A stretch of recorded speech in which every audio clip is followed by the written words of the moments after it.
Buenos días a todas, a todos, y pues hoy vamos a ver un capítulo más de este curso que se llama El Pacto. Es tan importante que entendamos el pacto en el cual estamos nosotros con nuestro Señor Jesucristo, con Dios mismo.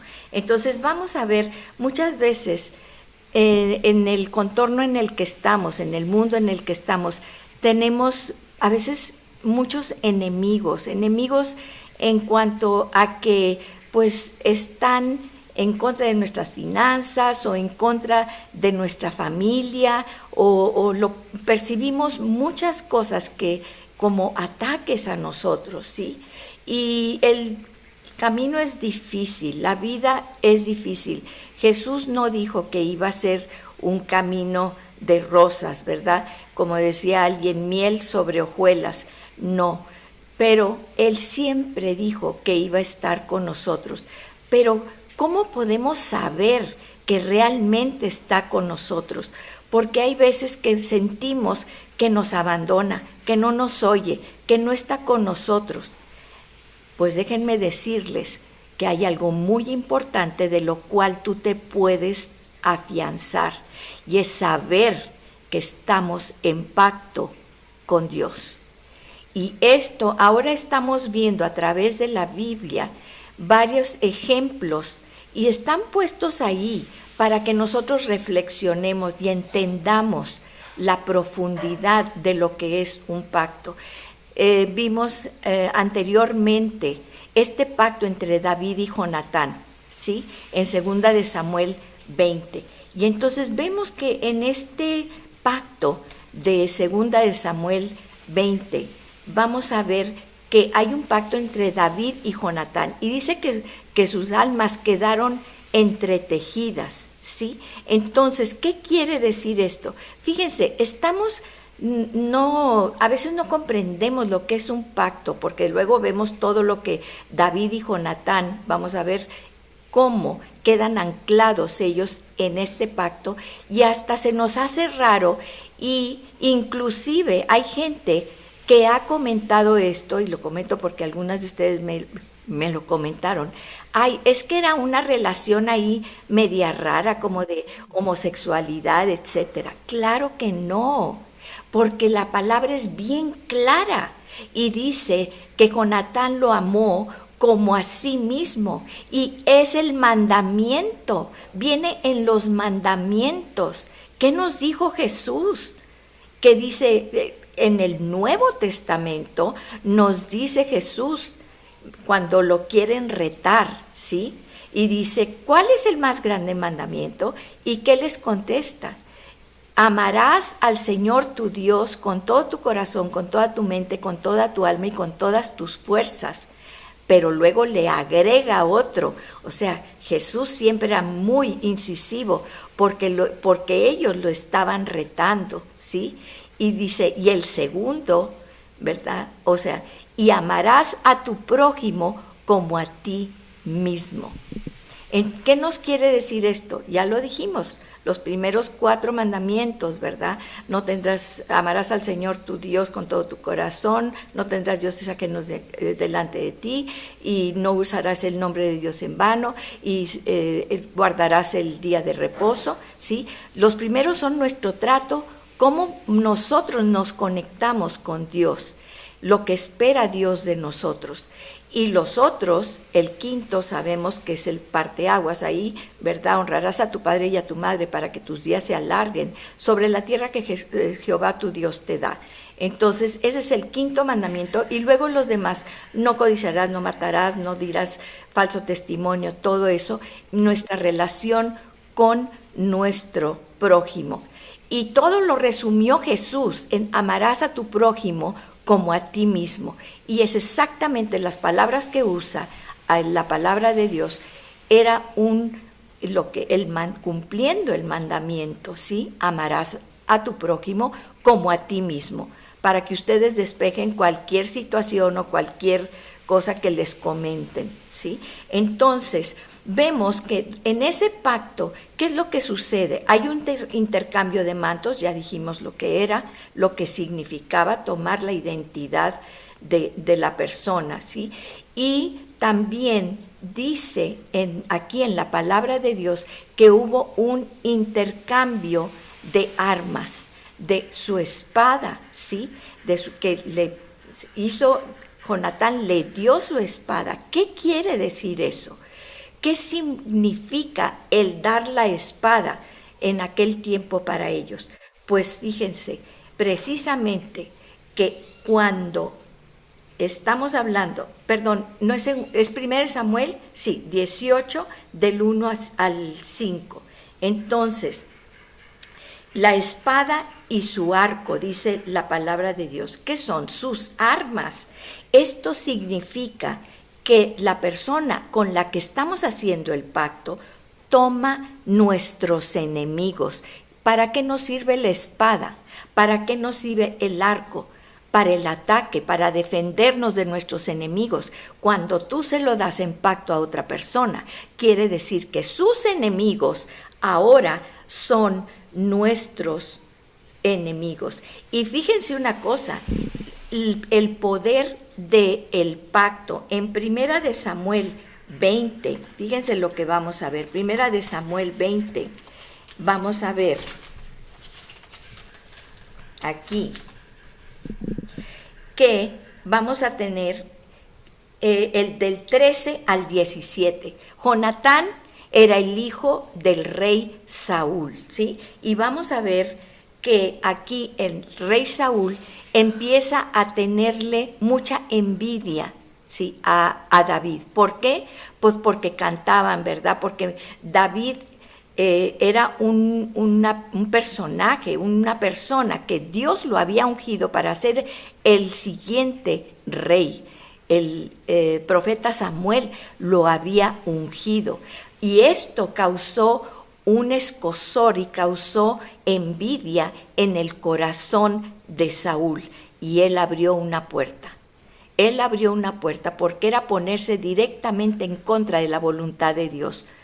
Porque era el profeta de Dios bajo lo que Dios le había dicho, que había ungido a David. Y abre una puerta, nace un rencor en su corazón. Y vamos a ver en Primera de Samuel 20, del 13 al 17, ¿sí? Fíjense, el rey Saúl estaba persiguiendo, ahora perseguía a David. ¿Y qué es lo que decía? Fíjense, aquí dice en el 12, entonces dijo Jonatán a David, Jehová Dios de Israel sea testigo. Aquí ponían a Dios como testigo. ¿Se acuerdan de Mispa? Ya lo vimos. ¿Qué es Mispa? El Dios atalaye, vigile sobre nosotros, ¿sí? Entonces, él sea testigo. Cuando le haya preguntado a mi padre mañana a esta hora o el día tercero, si resultare bien para con David, entonces enviaré a ti para hacértelo saber. Pero si mi padre intentare hacerte mal, Jehová haga así a Jonatán y aún le añada, si no te lo hiciere saber y te enviare para que te vayas en paz. Estamos hablando del hijo del rey. El Jonatán se había interpuesto entre su compañero de pacto y su propio padre. Claro, no iba a ir en contra de su padre, pero él se mete en medio de su padre y él empieza a hablar a Saúl bien de David. Imagínense que montara en cólera Saúl, podía mandar matar a Jonatán por hablar bien de David. Inclusive Saúl, cuando entraba ese espíritu malo que lo atormentaba, David le tocaba el arpa. Recuerden que era un pastor, ¿verdad? Y era un adorador, y él tocaba el arpa y el espíritu de Saúl se aquietaba. Por eso siempre lo quería tener cerca. Pero un día él abre esa puerta, ¿verdad? Entra un espíritu malo y él lanza en contra de David, y gracias a que David era muy rápido, se escapa y se va, ¿sí? Y desde entonces Saúl andaba a la casa de David. Sabía David que lo quería matar, pero aún así Jonatán va y habla bien de David, ¿sí? Y entonces David está asustado, está escondido. Jonatán va y lo busca, y entonces le dice: pues no puedo volver al palacio, porque si no tu padre me va a matar. Y entonces Jonatán nuevamente dice, y recordando el pacto, porque dice: Jehová sea testigo, ¿sí? O sea, está recordando que está en pacto con David. Y luego, ¿qué es lo que hace? Yo voy a ir al palacio y voy a ver cómo habla mi padre. Si habla bien de ti, yo te lo diré. Pero si no, tú te puedes ir en paz. Yo te mandaré decir que no vuelvas a palacio. Fíjense, estamos hablando que este pacto era más fuerte que mantener en él con su padre su posición para después él ser el rey de Israel, ¿sí? No está diciendo que deshonró a su padre, simplemente se ponía en medio de David y de Saúl, ¿sí? Fíjense lo fuerte de lo que es un pacto. Y entonces le dice: vete en paz.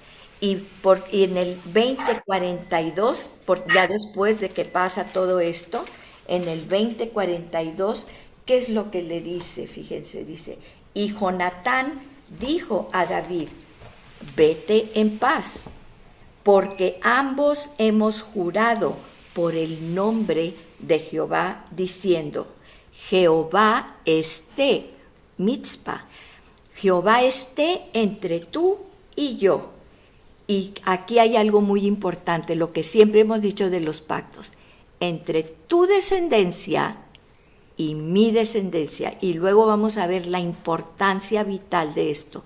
Si ustedes se acuerdan, siempre los pactos que hizo Dios con el hombre incluían a la descendencia. Por eso el pacto que hizo con Abraham, de ahí vino nuestro Mesías. Y entonces dice: entre tu descendencia y mi descendencia. Ahora, los pactos son para siempre, ¿sí? Son pactos que no se rompen.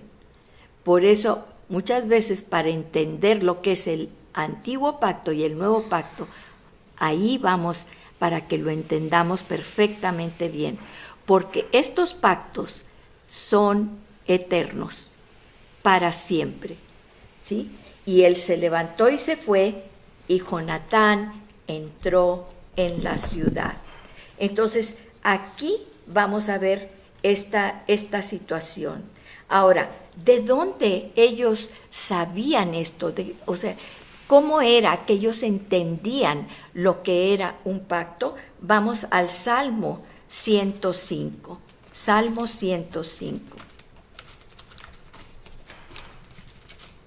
Y en el Salmo 105 vamos a ver qué es lo que nos dice la palabra de Dios acerca de los pactos. Salmo 105 del 8 al 15. Vamos a ver. Y dice la palabra, dice: aquí estamos hablando, fíjense, es una alabanza a Jehová. Alabad a Jehová, invocad su nombre y dad a conocer las obras, sus obras en los pueblos. Eso es lo que tenemos que hacer, cantarle. Es un salmo hermoso que empieza con alabanza, ¿verdad? Y fíjense, dice: oh vosotros, descendencia de Abraham su siervo, hijos de Jacob sus escogidos. Él es Jehová nuestro Dios, y nosotros ahora estamos injertados ahí, ahora eso nos pertenece.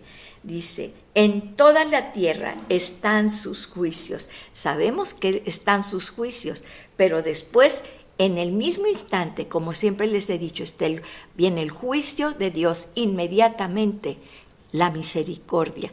¿Y por qué? Porque estamos en pacto. Fíjense lo que dice el 8. Sí, viene el juicio, pero se acordó para siempre de su pacto. Él no viola los pactos. Si nosotros estamos en pacto con Dios, es para siempre, es por nuestra descendencia y siempre se va a acordar. Hoy en la mañana tenemos la oración de 6 a 7, orando por México, por estas elecciones, por todo lo que se viene, ¿verdad?, en todo esto. Y ¿qué es lo que siempre decimos? Acuérdate, Padre, de tu pacto con nosotros. Acuérdate.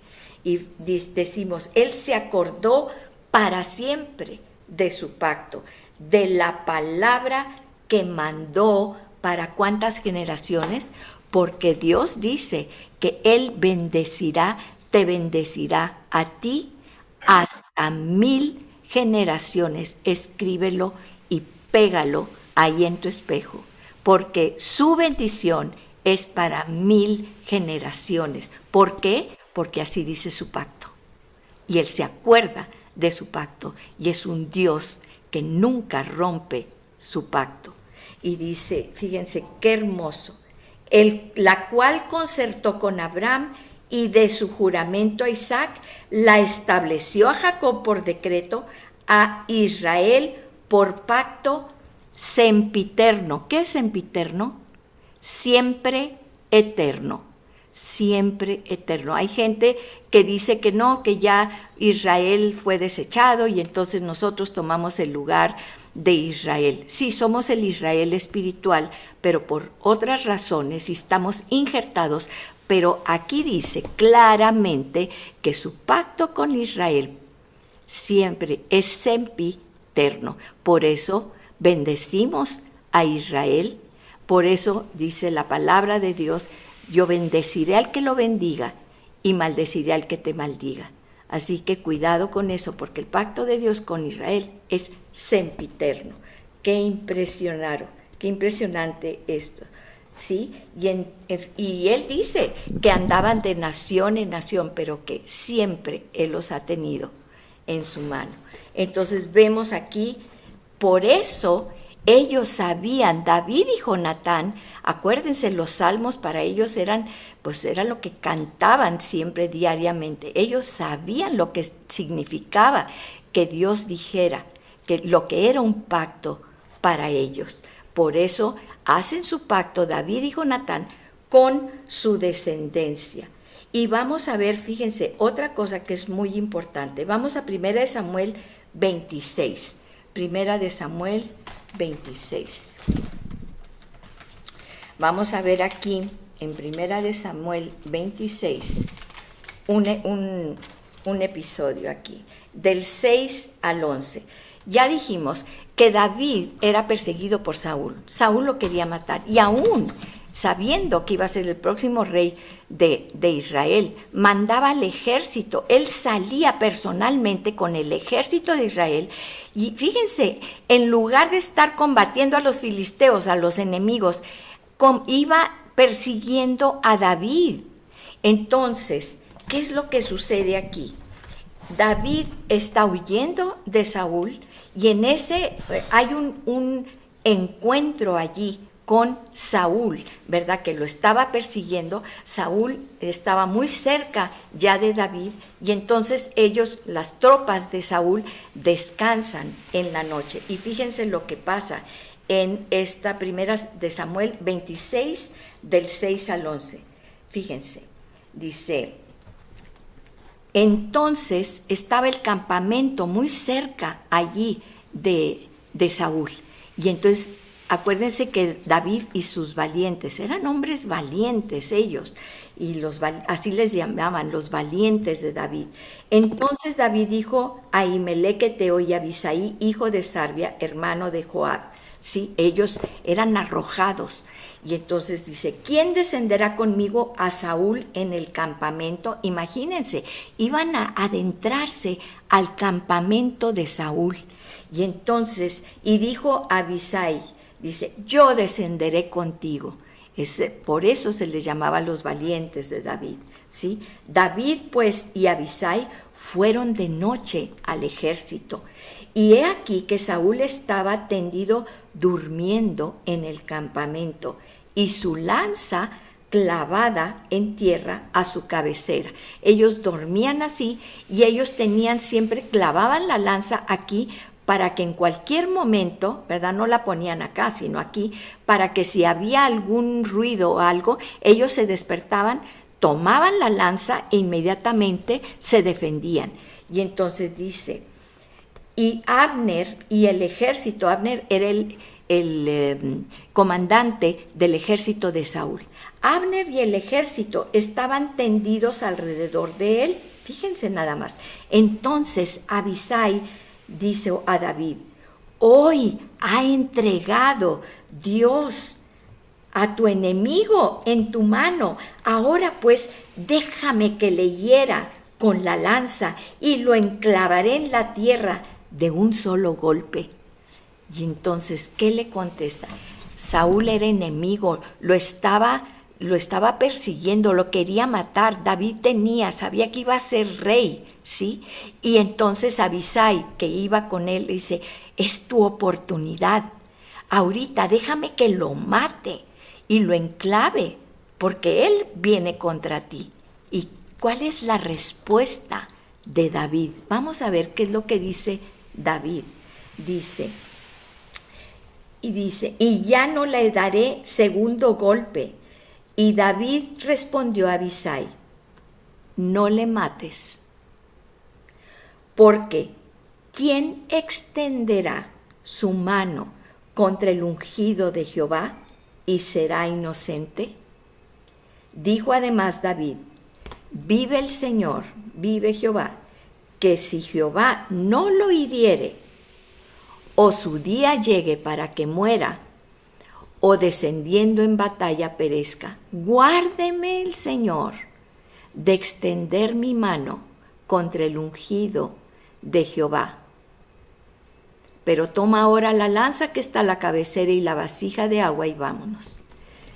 ¿Qué lección nos está dando David en este momento? ¡Qué tremendo! Nosotros, ¿cuántas veces herimos o hablamos mal de los ungidos del Señor?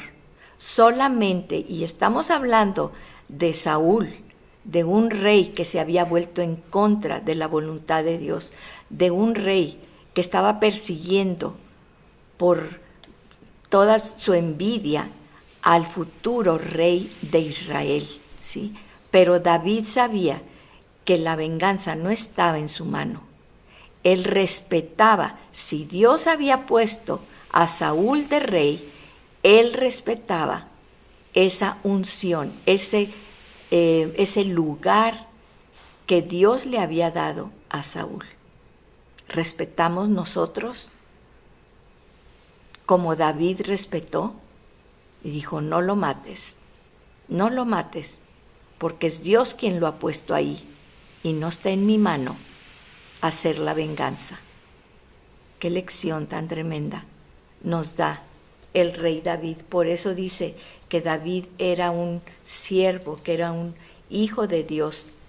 Entonces vemos aquí también otro principio, que Dios había ungido a Saúl. Y entonces David entiende lo que es eso. Y dice, yo no levantaré mi mano contra el ungido de Saúl, porque si Dios lo puso ahí, Dios lo juzgará. Aún con todo lo que habíamos visto. Y vamos a ver también otra cuestión de pacto, para que entendamos lo que era la profundidad, la importancia de estar en pacto.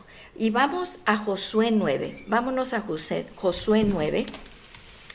Este es un pasaje en el cual ustedes saben que el pueblo de Israel pues anda en el desierto 40 años y entonces pues Dios le dice a Moisés que él no va a entrar a la tierra prometida y pone a Josué, ¿verdad? Para que él metiera al pueblo a la tierra prometida. Entonces ustedes saben que la primera ciudad que ellos toman pues entran por detrás del río Jordán. Dios abre el río Jordán para que pase el pueblo de Israel nuevamente, porque acuérdense que lo había abierto el Mar Rojo, pero entonces pasa el pueblo de Israel.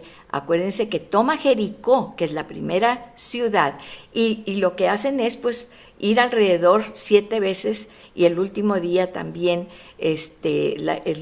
7 veces, o sea, 13 veces en total, y entonces caen las murallas de Jericó. Claro que todos los que estaban alrededor se pusieron a temblar, ¿sí? Porque dijeron, ¿qué es este pueblo? Que su Dios viene delante de ellos y que nomás dan vueltas y gritan y alaban y cuánto, y caen las murallas y toman las ciudades. Entonces todos los demás pueblos pues dijeron, esto está serio. Y fíjense lo que hacen los gabaonitas. Vamos a leer en este pasaje en Josué 9:3. Entonces ya están allí, ¿verdad? Están tomando esto y dice,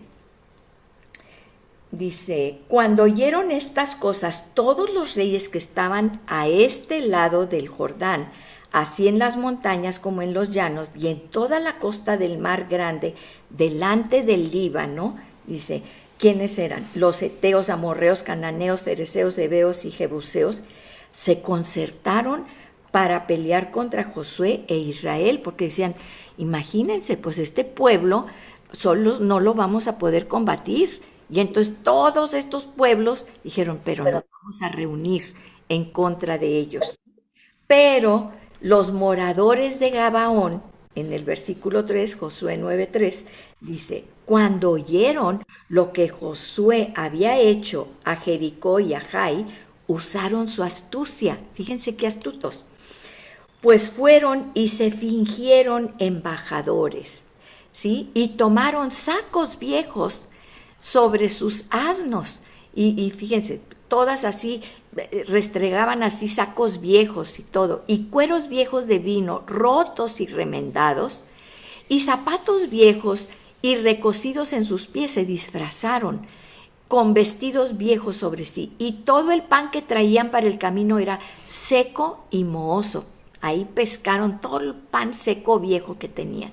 Dice en el 6, y vinieron a Josué al campamento de Gilgal. Gilgal estaba muy cerquita de Jericó y ellos querían tomar, o sea, habían cruzado el Jordán, habían tomado Jericó y estaban planeando, y Jai, ¿verdad? Y estaban planeando tomar dos, o sea, eran 2 ofensivas, al norte y al sur, para llegar hasta Jerusalén. Entonces, pues todos los que estaban ahí, pues estaban temblando. Pero los gabaonitas dijeron, vamos a hacer nos vamos a disfrazar. Y fíjense lo que hicieron, qué listos. Dice, y vinieron a Josué al campamento de Gilgal y le dijeron a él y a los de Israel, nosotros venimos de tierra muy lejana. Dice, nosotros, dice, y los de Israel respondieron, dijeron a los de Israel, nosotros venimos de tierra muy lejana, haced pues ahora alianza con nosotros, hagan una alianza. Ay, cómo ahorita en estos tiempos de elecciones y todo eso, ¿verdad? Cómo es la cuestión de las alianzas, cuidado con las alianzas. Y dice, hagan, por favor, vamos a hacer una alianza con nosotros. Y los de Israel, fíjense, dijeron, respondieron a los heveos, quizá habitáis en medio de nosotros, ¿cómo pues podremos hacer alianza con ustedes? Ellos respondieron a Josué, nosotros somos sus siervos. Y Josué les dijo, ¿quiénes son ustedes y de dónde vienen?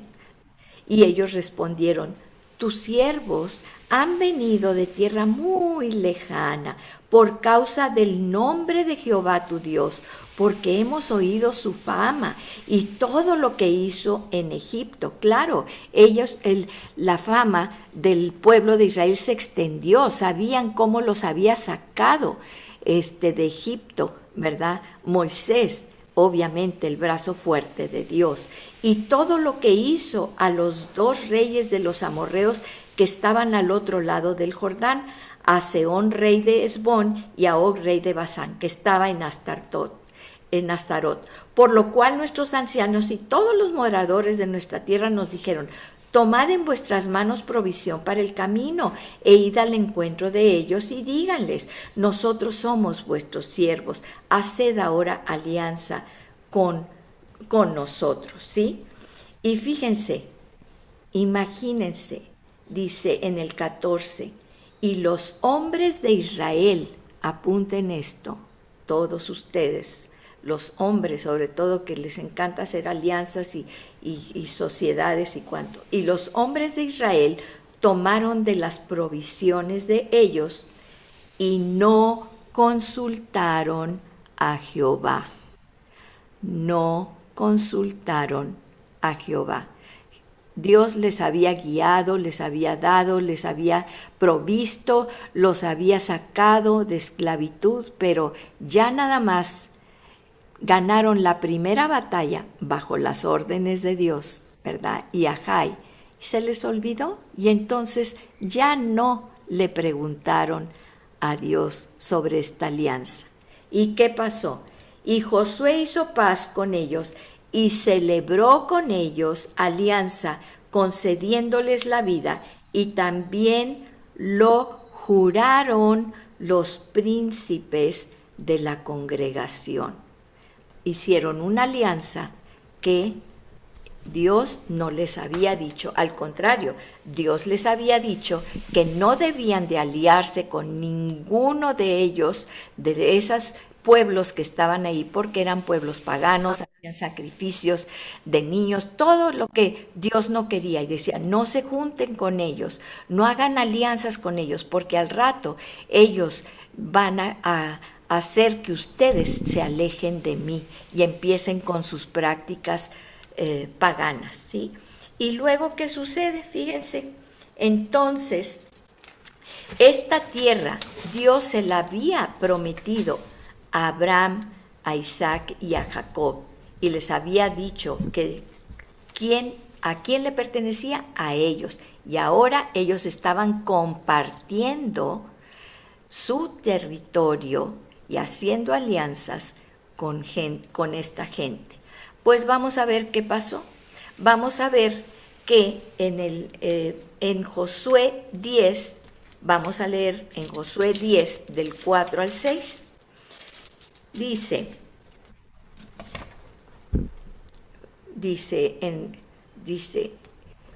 bueno, vamos a tomar un poquito antes, dice, cuando Adonisedec, rey de Jerusalén, o sea, fíjense, rey de Jerusalén, ya estaba acá abajo Jerusalén, ellos ya habían ya hecho sus estrategias para bajar a Jerusalén y también hacia arriba, hacia Galilea. Pero dice, cuando Adonisedec, rey de Jerusalén, oyó que Josué había tomado a Jai y que la había asolado, como había hecho a Jericó y a su rey, así hizo a Jai y a su rey, y que los moradores de Gabaón habían hecho paz con los israelitas y estaban entre ellos, tuvo gran temor.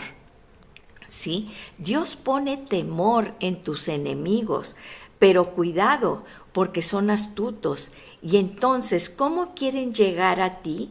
Dice, porque Gabaón era una gran ciudad, como una de las ciudades reales y mayor que Jai, y todos sus hombres eran fuertes, por lo cual Adonisedec, rey de Jerusalén, envió a Joam, rey de Hebrón, a Piream, rey de Jarmut, a Jafia, rey de Laquis, y a Debir, rey de Eglón, diciendo: suban y ayúdenme, subid a mí y ayudadme, y vamos a combatir a Gabaón, porque ha hecho paz con Josué y con los hijos de Israel.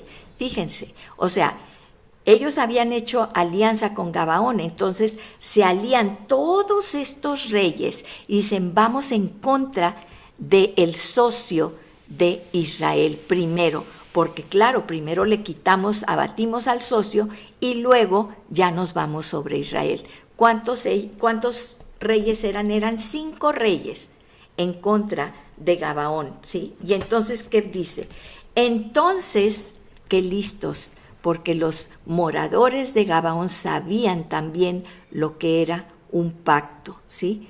Acuérdense que todo viene desde los pactos que Dios va haciendo y vemos este tipo de vestigios o de cuestiones de pacto que muchas veces son tergiversadas, ¿sí? En algunos culturas, pero hay este vestigio y dice, entonces los moradores de Gabaón enviaron a decir a Josué al campamento en Gilgal, no niegues ayuda a tus siervos, sube prontamente a nosotros para defendernos y ayudarnos, porque todos los reyes de los amorreos que habitan en las montañas se han unido contra nosotros, ¿sí? Y subió Josué de Gilgal, él y todo el pueblo de guerra con él y todos los hombres valientes, ¿sí? Fíjense, entonces Josué tiene que subir a Gilgal porque estaban de Gilgal con los gabaonitas. ¿Por qué? Porque estaban en pacto con ellos. Ahora, ¿qué le puedo haber dicho Josué? Ya había aprendido y lo ponía delante de Dios, ¿sí? Todas las cosas. Y ahí entonces pues él tuvo que haber dicho, Señor, ¿qué hago? Nos engañaron, nos dijeron mentiras, dijeron que eran nuestros siervos, nada más con engaño, ¿sí? Porque tenían temor de nosotros. Vamos a ver la respuesta de Dios. Dice en el 8, y Jehová dijo a Josué, no tengas temor de ellos, porque yo los he entregado en tu mano, y ninguno de ellos prevalecerá delante de ti.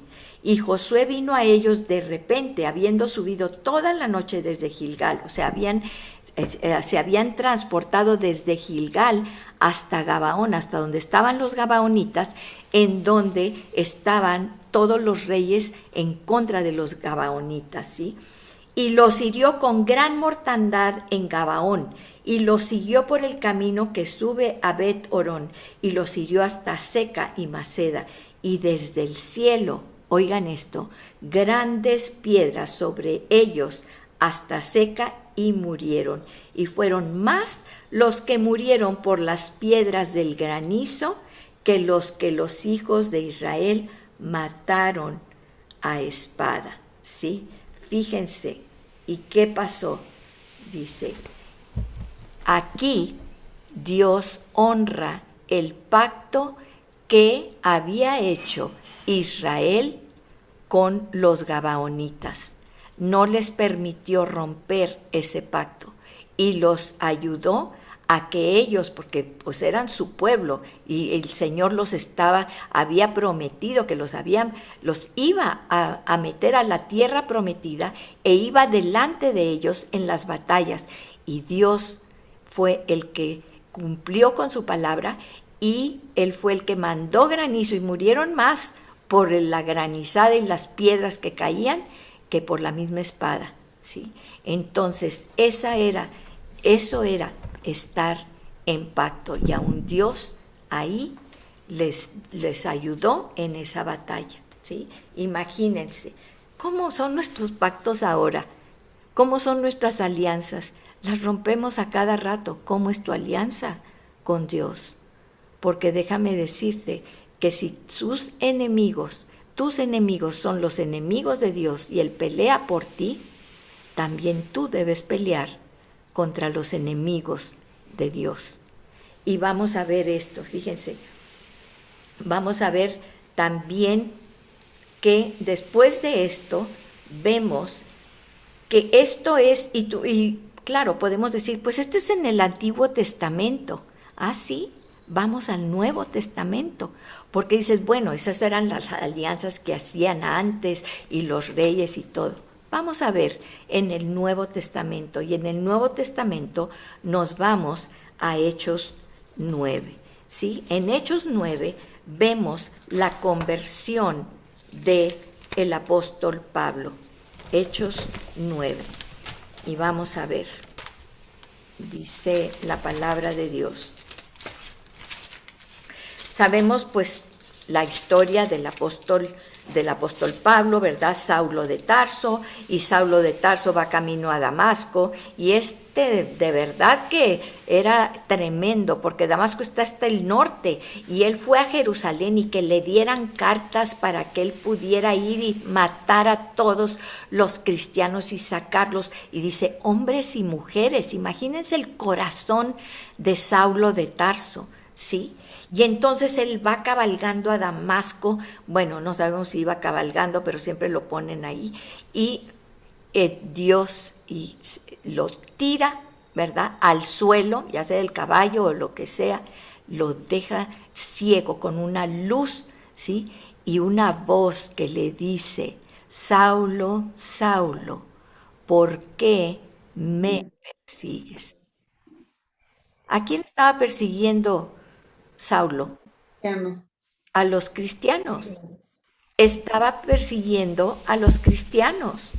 Entonces, ¿cómo que por qué me persigues? Él ni conciencia tenía, ni sabía que nosotros, los seguidores de Cristo, los que no somos hijos de Dios, estamos en pacto y que Dios mismo va a ir a la batalla por nosotros. Y entonces, como él no tenía ni idea quién era Jesús, ni lo que Dios había hecho a través de su Hijo, que le dice, ¿quién eres, Señor? Yo, imagínense en su mente, ¿yo persiguiendo a quién? Yo persigo a los cristianos. ¿Quién eres? ¿Y qué le contesta? Yo soy Jesús, a quien tú persigues. ¿Quién se pone delante de nosotros, en contra de nuestros enemigos? ¿Quién pelea nuestras batallas? El que se mete con nosotros, aquí está. Él es el que pelea nuestras batallas, ¿sí? Y lo vemos esto tan claramente, porque lo vemos una y otra vez. Porque si estamos aquí es por la gracia de Dios. Y yo sé que todos, cada uno de nosotros, todos y todas, tenemos una historia. Tenemos algo que contar. Que si no fuera por Dios, no estaríamos ninguna de nosotros aquí. Nadie estaríamos aquí si no fuera por la mano protectora de nuestro Dios, ¿sí? Ahora, Dios nos dice, entonces tú puedes preguntarte, bueno, pero entonces ¿por qué han muerto tanta gente y que es creyente? ¿Por qué murió mi esposo que era un adorador y que tenía Jesús en su corazón? ¿Y cómo es esto? ¿Por qué? ¿Sí? ¿Por qué? Porque Dios es soberano y porque Él escribió el final antes del principio, porque tú no sabes lo que va a pasar, tú no sabes los planes que Dios tiene para ti, ¿sí? Y sabemos, fíjense, en Hechos 11, 32 al 38, ¿qué nos dice la palabra de Dios? ¿Sí? Hechos 11, 32, perdón, no es aquí. Bueno, en este pasaje, Dios nos está diciendo que no todos, algunos van a caer, algunos van a ser aserrados, algunos van a ser muertos. ¿Para qué? Para alcanzar mayor testimonio, porque desde Esteban, nosotros decimos, Esteban era un hijo de Dios, ¿sí? Pero ¿qué fue lo que Dios hizo con él? Él mostró su gloria en Esteban y muchas veces no somos librados de la mano del cazador, ¿sí? Pero aquí dice que Él, si no somos librados en ese momento, Él estará con nosotros y nos levantará. Y si finalmente caemos, es porque tenemos un galardón mucho mejor. Y porque eso en nuestras vidas ¿Qué sucede? ¿Qué hubiera sucedido? No lo sabemos el hubiera, ¿sí? Pero con los misioneros que han caído, con los que se han levantado, la familia, las esposas han ido y han transformado estas tribus, ¿sí? En que fueron muertos sus esposos y ellas se levantaron y fueron y estuvieron allí hasta que penetró el evangelio. Y al ver estas tribus, que estas esposas, estas mujeres iban con amor a hablarles de Jesús, todo ese pueblo se convirtió. Nosotros no tenemos idea de los planes de Dios maravillosos, ¿sí? Él no nos promete vida aquí, Él no nos promete que siempre todo estará bien, no, Él nos promete que si estamos en Él, nuestra vida y aún en nuestra muerte, glorificaremos y llevaremos su nombre, y que nuestro galardón, sea aquí o sea allá, va a ser maravilloso, ¿sí? Unos seremos librados, otros no seremos librados, pero todos tendremos un gran galardón. Y yo oro, yo pienso en los misioneros que ahorita están en países y que ha habido muertes, muchas muertes, y aquí en el sur de nuestro país también, que ha habido muertes. Y yo pienso, yo oro y digo, Señor, cada vez que haya esas situaciones, ¿sí? Son mártires. Mártir, ¿qué quiere decir testigos? Son testigos tuyos hasta la muerte. Y yo digo, como Esteban, vemos que Esteban dice que Dios abrió los cielos y lo vio, y que su cara irradiaba, lo estaban apedreando. Él no sentía nada en su cuerpo, él no sentía nada, ¿sí? ¿Por qué? ¿Y por qué te lo digo con tanta certeza? Porque hace 34 años yo tuve un accidente y todos se me rompieron todos los huesos de mi cuerpo, ¿sí? Y ahí fue un accidente, pues falleció instantáneamente mi esposo, que era el que iba manejando. Y a mí se me rompió todos los huesos, desde clavícula, todas las costillas, toda la pelvis en 5 partes, y todo se me rompió. Yo quiero que ustedes sepan, como testimonio, que a través de todo el proceso, porque estaba enyesada desde aquí hasta acá y todo eso, ¿sí? A través de todo ese proceso, no recuerdo jamás haber tenido dolor. Y claro, pasé mucho tiempo en cuidados intensivos y me tenían completamente sedada, todo eso. Pero aún después, en todo mi largo, pues que estaba ahí todo fracturada y toda esa recuperación tan larga de meses, nunca sentí dolor, nunca sentí dolor. Y yo no lo había registrado en mi mente, hasta que muchos años después yo estaba dando una plática en una iglesia y yo caí para atrás, me tropecé y me fracturé la muñeca, y aquí tengo donde están los clavos, ¿verdad? Donde me pusieron los clavos, y entonces me fracturé la muñeca y pues me llevaron al hospital y ya ahí me iban a meter a cirugía, pero era un sábado y era exactamente la misma fecha en que había yo tenido el accidente y mi esposo había fallecido, ¿sí? Era la misma fecha, era un sábado, y entonces pues ahí me tenían. En eso hay un accidente muy tremendo en la carretera y yo estaba esperando para que me metieran a cirugía, pero llegaron todos estos heridos pues muy graves. Entonces meten a todos los heridos a los quirófanos y todo, y pues no me podían operar a mí, porque pues era una cuestión nada más de una fractura de muñeca. Entonces me tuvieron ahí y pues me estaban dando analgésicos. Ya no me hacían los analgésicos, ya no, o sea, no tenían efecto sobre mí, y ya no me podían dar más analgésicos porque si no, me tenían que anestesiar y no iba a pegar la anestesia. Entonces estuve horas allí. Era un dolor que venía el doctor, me decía, discúlpeme doctora, por favor discúlpeme, pero me tengo que ir, yo estaba en el San José, me tengo que ir a Muguerza porque allá llegaron el resto de los heridos de gravedad y tengo que irme a operar allá. Pues sí, y yo le decía, doctor, yo entiendo pues yo también había estado en esa situación. Yo entiendo, doctor, no pasa nada, pero le decía eso, miren, me salían las lágrimas y lágrimas del dolor, o sea, era un dolor tan intenso que no podía controlar mis lágrimas y era una fractura de muñeca. ¿Y saben qué Dios me mostró ahí? Porque no lo tenía consciente, que hace tantos años del accidente Él me guardó y yo no sentí ningún dolor. Y ahora yo oro así por todos los mártires y todos los que están torturando. Yo digo, Señor, tú lo hiciste conmigo, hazlo con ellos. Y abre los cielos y muéstrales tu gloria, porque ellos están dando la vida por ti. Son verdaderos mártires, mártir testigo, y han llegado hasta la muerte. En el nombre poderoso de Jesús.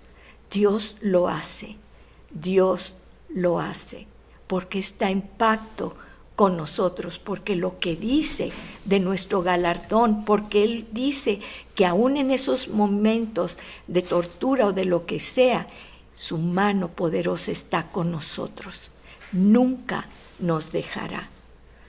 Gracias, Padre, porque eso es un Dios de pacto, el que cumple su promesa en todo.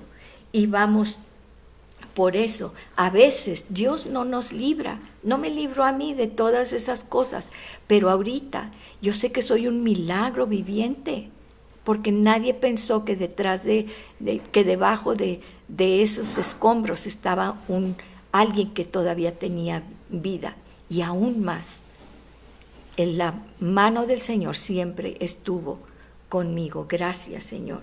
Ahora, vamos a Romanos 8, 36 y 37. Romanos 8, 36 y 37. Y dice así.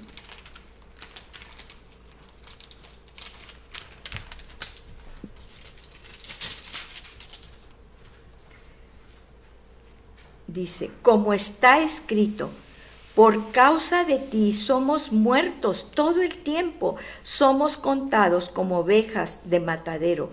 Antes, en todas esas cosas, somos más que vencedores por medio de aquel que nos amó. Por lo cual estoy seguro de que ni la muerte, ni la vida, ni lo alto, ni lo profundo, ni ninguna otra cosa creada nos podrá separar del amor de Dios que es en Cristo Jesús, Señor nuestro. Nada nos puede separar del amor de Dios. Nunca lo dudes, pases por lo que pases.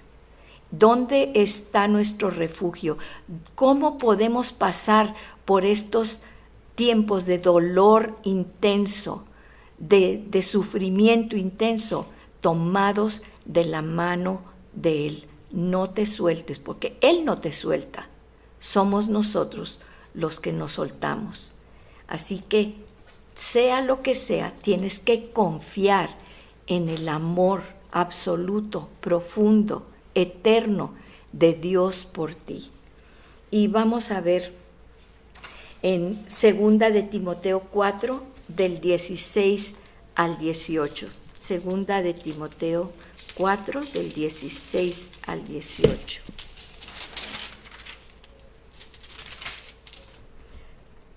Dice, en mi primera defensa ninguno estuvo a mi lado, sino que todos me desampararon. No les sea tomado en cuenta. Pero ¿quién estuvo a mi lado? Todos te podrán dejar. Aquí es algo que el apóstol Pablo, ¿sí? les decía, pues cuando yo estuve en la tribulación, mis compañeros, mis amigos, ellos se fueron, me dejaron solo, pero, dice, pero el Señor estuvo a mi lado y me dio fuerzas para que por mí fuese cumplida la predicación y que todos los gentiles oyesen. Así fui librado de la boca del león. Mientras tú tengas tu propósito aquí de llevar el nombre del Señor, Él te va a tomar de la mano y no te va a dejar. Te pueden dejar todos los que están a tu alrededor, pero Él te librará. Así lo dice el apóstol Pablo. Y Él me libró. Él me libró. ¿Para qué? Porque yo tenía algo que cumplir aquí. Todos tenemos un propósito. Y mientras tengamos este propósito aquí, el Señor nos librará. Y si no, es porque tenemos un propósito mayor, un galardón mayor. Pero durante todo este tiempo, Él estará con nosotros. Y vamos a ver que no nada más estamos hablando, fíjense, de que Él toma nuestros enemigos, pero ¿cuál es nuestro compromiso? Porque es un pacto de dos, porque dice, por eso dice el Señor que somos uno con Él. Por eso Jesús oró y dice, así como yo soy uno contigo, Padre, así que ellos sean uno con nosotros, uno conmigo como yo soy contigo. Somos uno con el Señor. Entonces, nosotros también tenemos que responder a los enemigos del Señor. Ahora, muchas veces tenemos, hay una alegoría allí, ¿verdad?, que dice que está sentado Satanás a la mesa con Dios, ¿verdad?, diciendo, tú quisiste hacer esto. No nos equivoquemos. El diablo no tiene nada que ver con Dios. El diablo no puede atacar a Dios, entendamos eso. Dios es Dios. Pero entonces, ¿a quién ataca el diablo, el diablillo? A nosotros, porque nosotros somos su creación, porque nosotros somos hechos a su imagen y semejanza. Él no puede ni tocar a Dios. Tiene que pedir permiso para cualquier cosa. Dios es soberano sobre todo. Él viene contra nosotros, pero nosotros tenemos también que luchar en contra de los enemigos de Dios. Sí, fíjense, en 2 Corintios 4, 11 y 12. Vamos a 2 Corintios 4, 11 y 12.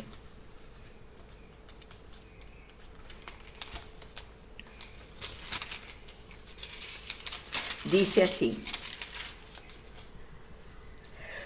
porque nosotros que vivimos siempre estamos entregados a muerte por causa de Jesús, para que también la vida de Jesús se manifieste en nuestra carne mortal, de manera que la muerte actúe en nosotros y en vosotros la vida. ¿Sí?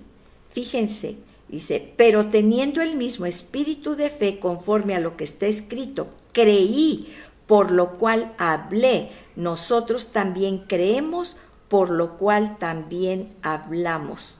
¿Sí? Sabiendo que el que resucitó al Señor Jesús, a nosotros también nos resucitará con Jesús y nos presentará juntamente con vosotros. Dice, porque todas estas cosas padecemos por amor a vosotros, para que abundando la gracia por medio de muchos, la acción de gracias sobreabunde para gloria de Dios. Dice, ¿por qué soportamos todo esto? ¿Por qué nos pide Dios que nos quitemos de todas las cosas del mundo? Porque no es una persona u otra persona, es todo lo que es el orden mundial, es todo lo que es el mundo de pecado, de las tinieblas. Y por eso nosotros también, tenemos que entender que ellos son nuestros enemigos, porque ellos nos van a venir a hablar con palabras dulces, nos van a venir a hablar, a ponernos las cosas hermosas. Yo me imagino la fruta que había allí en el huerto del Edén, pues no era una cosa así que oliera feo o que se viera así media fea, era algo apetitoso, era algo que llamaba la atención a la vista. ¿sí? ¿Y qué es lo que pasa con nosotros? Muchas veces hacemos alianzas, hacemos amistad con el mundo, y el mundo es el enemigo de Dios. Y si es el enemigo de Dios, ¿a quién va a atacar? A nosotros. ¿Y qué es lo que nosotros hacemos muchas veces? Sí, estamos contigo, Señor, pero Dios nos tiene a nosotros, estamos en el reino de Dios, pero queremos sacar un piecito fuera del reino y estar en el mundo también. Y jugamos a estar en el reino, porque Dios dice que aquí es su reino, que el que habita al abrigo del Altísimo morará bajo la sombra del Omnipotente, pero sacamos un piecito al sol.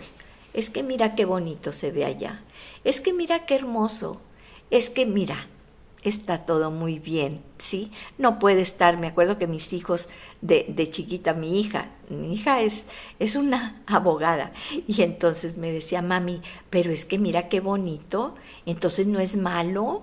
Ay, pero sabe tan rico, mami, no es malo, sí. Pues sí, sabe rico y está muy bonito, pero no quiere decir que sea bueno. Entonces, acuérdate que el mundo y las cosas del mundo, cuando tú pones tus ojos en las cosas del mundo y quieres sacar un piecito y hacer alianza y amistad con el mundo, te estás aliando con el enemigo de Dios. Y tú estás en un pacto, yo estoy en un pacto en el cual yo prometí, así me fundí con Dios, ¿sí? Con Jesús. Y Él está, mis enemigos son los de Él, y yo espero que Él combata mi batalla, ¿sí? Nada más que yo no me puedo salir del pacto, porque mi pacto es que el enemigo de Dios es mi enemigo también. Mis enemigos son enemigos de Jesús, sí. Pero el enemigo de Dios, el mundo, el diablo y todo lo que hay, también son mis enemigos. ¿Tú haces pacto con tus enemigos? ¿Nos conviene hacer pacto con nuestros enemigos? Porque estamos haciendo un pacto, porque estamos en pacto con Dios. No puedes estar en pacto con Dios y hacer pactos con el enemigo. No te salgas del pacto de Dios. Él nunca va a revocar su pacto. Y lo más importante es que ese pacto que tú tienes no es nada más contigo. Acuérdate, es con tu descendencia y con tu territorio. Tú tienes una tierra, tú tienes un territorio. No permitas que se hagan alianzas dentro de tu territorio, dentro de tu hogar, dentro de lo que tú tengas, porque ese territorio te lo dio Dios y está en pacto. La tierra también está en pacto. Así como dice que la tierra gime por la manifestación de los hijos de Dios, que somos nosotros. Así que vamos a orar y vamos a decir, Señor, verdaderamente tú eres un Dios que cumple tu pacto con toda la descendencia y lo estamos viendo. Pero ayúdanos, Padre, ayúdanos a nosotros a cumplir nuestro pacto en el nombre poderoso de Jesús.